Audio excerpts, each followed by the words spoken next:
Hello guys, welcome back to my channel. आज मैं explain करने वाली हूँ एक हॉरर ड्रामा को जिसकी स्टोरी बहुत ही इंटरेस्टिंग है। ये ड्रामा एक ऐसे लड़के के बारे में है जो शापित है। इस ड्रामा में जो दिखेगा वो होगा नहीं और जो होगा वो कोई सोच भी नहीं सकता। तो बिना टाइम वेस्ट किए करते हैं इस अमेजिंग ड्रामा की एक्सप्लेनेशन को स्टार्ट। एपिसोड 1 के स्टार्ट में हम देखते हैं एक लड़की फोन पर अपनी फ्रेंड से शिकायत करते हुए कहती है कि टीचर ने सिर्फ उसे ही क्यों अकेले स्कूल में असाइनमेंट्स लाने को भेजा। तभी अचानक उसे म्यूजिक रूम से पियानो के बजने की आवाज आती है। वो अपनी दोस्त को बाद में फोन करने का बोलकर फोन कट कर देती है और म्यूजिक रूम की ओर चली जाती है। जब वो वहाँ पहुँचती है वो देखती है वहाँ कोई नहीं है, पर फिर भी पियानो के बजने की आवाज आ रही होती है। तभी उसकी नजर पियानो के सामने लगे मिरर पर जाती है जिसमें उसे एक लड़की पियानो बजाते हुए दिखती है, पर रियल में वहाँ पर कोई नहीं होता। वो मिरर वाली लड़की जो गाना बजा रही होती है वही सेम गाना म्यूजिक रूम में रखे पियानो पर भी बज रहा होता है। ये देखकर वो स्टूडेंट बहुत डर जाती है और वहाँ से जाने लगती है, पर वो चेयर से टकरा जाती है और चेयर के गिरने की आवाज सुनकर वो मिरर वाली लड़की की गर्दन घूम जाती है, जिसे देखकर ये स्टूडेंट की चीख निकल जाती है। और ये सारी कहानी ये लड़का जिसका नाम है ह्युनवू अपने 2 क्लासमेट्स को सुना रहा होता है। ह्युनवू उन्हें बताता है वो घोस्ट उस लड़की का था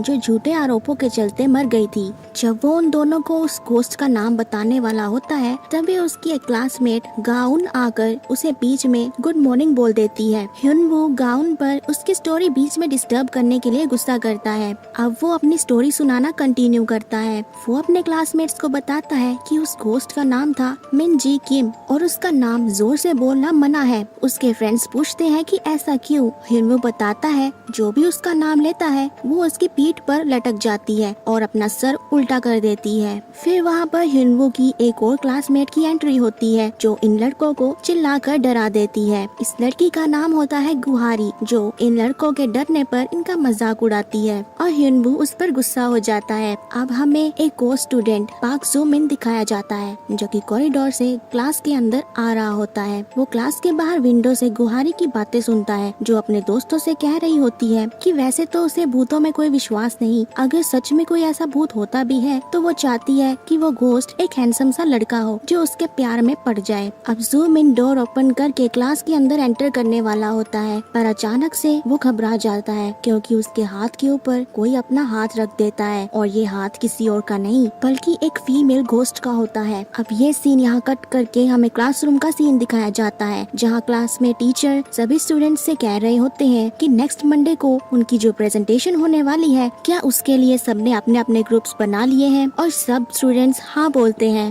गुहारी की नजर जूमिन पर जाती है जो कि अकेला बैठा हुआ था। अब टीचर जूमिन से पूछते हैं कि उसने ग्रुप बनाया है कि नहीं। जूमिन टीचर से कहता है कि जब सब लोग ग्रुप बना रहे थे वो उस वक्त क्लास में प्रेजेंट नहीं था, इसीलिए वो अकेला ही प्रेजेंटेशन देगा। टीचर कहते हैं कि ये ग्रुप प्रेजेंटेशन है और सबको एक साथ ग्रुप में ही करनी होगी। फिर टीचर सबसे पूछते हैं कि कौन जूमिन को अपने ग्रुप में लेना चाहता है, पर कोई भी उसे अपने ग्रुप में लेने को तैयार नहीं होता। गुहारी ह्युनवू से पूछती है इस लड़के के साथ क्या चक्कर है, कोई भी इसके साथ दोस्ती क्यों नहीं करता। ह्युनवू उसे बताता है कि ये लड़का शापित है, जो भी इससे दोस्ती करता है उसे भूत दिखाई देता है और शायद यही वजह है कोई इसे अपने ग्रुप में नहीं लेना चाहता। गुहारी को इन सब बातों में बिलीव नहीं होता। टीचर सब स्टूडेंट से पूछते हैं क्या सच में कोई भी जूमिन को अपने ग्रुप में नहीं लेना चाहता, फिर भी कोई स्टूडेंट हाँ नहीं बोलता। ये देखकर गुहारी को जूमिन के लिए बुरा फील होता है और वो उसे अपने ग्रुप में लेने के लिए हाथ खड़ा कर देती है। बेचारा ह्युनवू उसे मना करता रह जाता है। जब जूमिन उनके साथ बैठने जाता है तो वहाँ पर एक ऑकवर्ड साइलेंस हो जाती है, जिसे ब्रेक करने के लिए गुहारी प्रेजेंटेशन का टॉपिक डिस्कस करने लगती है और जूमिन उन्हें उस टॉपिक से रिलेटेड इंटरेस्टिंग फैक्ट्स बताता है, जिसे सुनकर ये तीनों तो हैरान ही हो जाते हैं। अब हमें स्कूल के बाद का सीन दिखाया जाता है जहाँ ह्युनवू जो पहले जूमिन से डरा हुआ था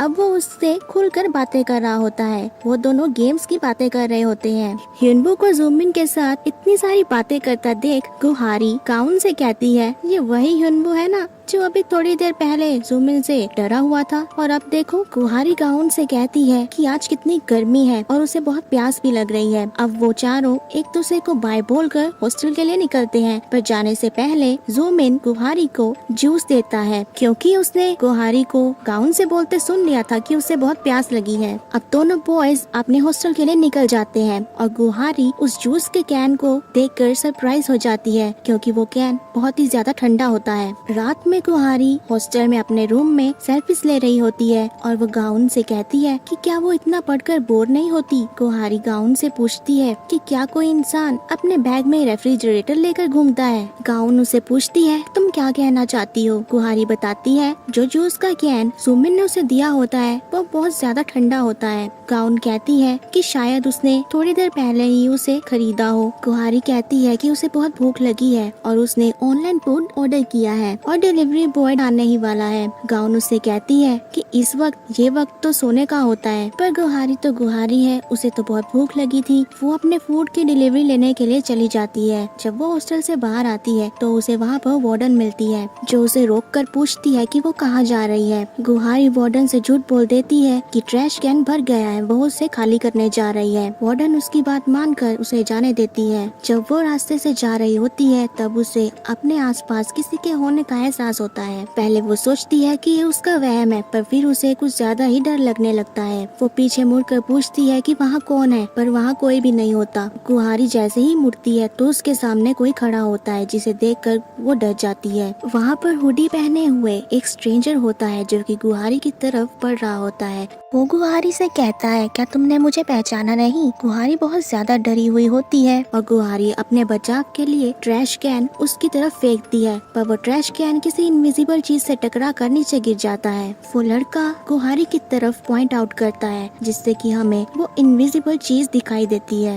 ये देखकर लगता है कि वो लड़का उस इनविजिबल चीज के आगे नहीं आ सकता, इसीलिए वो वहाँ से चला जाता है और पलक झपकते ही वो गायब हो जाता है। ये देखकर गुहारी एकदम शॉक्ड हो जाती है। फिर हमें नेक्स्ट डे का सीन दिखाया जाता है। गुहारी स्कूल के प्लेग्राउंड में बैठी होती है और वो कल रात के इंसिडेंट और उस लड़के के बारे में सोच रही होती है। गुहारी कहती है कि कल रात वो कौन था, क्या वो कोई भूत था। उसे बहुत ज्यादा नींद आ रही होती है क्योंकि वो उस इंसिडेंट के बाद ठीक से कल रात को सो नहीं पाई थी। तभी वहाँ पर जुमिन आता है और वो गुहारी को विटामिन पिल्स देता है। वो उससे कहता है कि तुम कल रात ठीक से सोए नहीं, ये ले लो, तुम्हें अच्छा फील होगा। गुहारी उससे पूछती है कि तुम्हें कैसे पता कि मैं कल रात को ठीक से नहीं सो पाई। जुमिन कहता है कि तुम्हारा चेहरा बता रहा है। अब यहाँ पर एक स्टूडेंट आता है जो गुहारी से कहता है कि टीचर ने उसे स्पोर्ट्स रूम से बास्केटबॉल लाने को कहा है। स्पोर्ट्स रूम से चीजें लाने की ड्यूटी गुहारी की होती है। सुमिन गुहारी से कहता है कि तुम यहीं आराम करो, मैं ले आता हूँ, और वो स्पोर्ट्स रूम की तरफ चला जाता है। गुहारी उसे पीछे से रोकते हुए कहती है कि ये मेरी ड्यूटी है और वो भी उसके पीछे पीछे चली जाती है। गुहारी स्पोर्ट्स रूम में पहुँचती है पर वहाँ पर जुमिन नहीं होता। वो उसका नाम पुकारती है पर उसे कोई रिप्लाई नहीं मिलता। तभी गुहारी को